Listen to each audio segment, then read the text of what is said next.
30 years ago this week, a small group of volunteers founded the Northeast Tennessee chapter of Habitat for Humanity. Since 1985, Holston Habitat for Humanity has built more than 200 homes for low-income families across the Tri-Cities. News Channel 11 had the privilege of working with Holston Habitat for Humanity on one of its most recent builds and saw firsthand what the organization does for members of our community.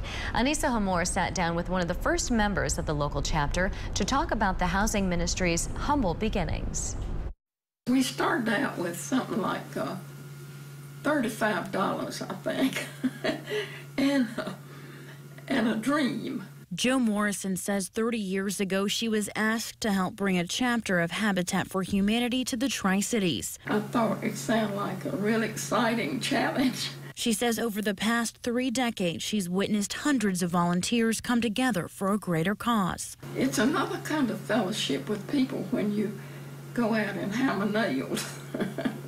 At 99 years old, Morrison is not able to get out and volunteer at the builds anymore, but is still active in fundraising for the nonprofit. Joining hands with so many different people and organizations to put our hands and hammers together and build homes. She says she's amazed by how much the organization has grown since 1985. I'm just blown away because, you know, when we started, we didn't have an office.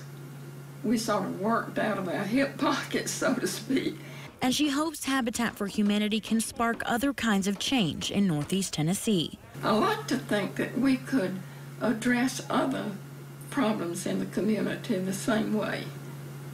People cooperating together. Anissa Hamor, News Channel 11, in your corner. Well, the nonprofit will celebrate its 30th anniversary with a special dinner tomorrow at the Boones Creek Christian Church in Johnson City.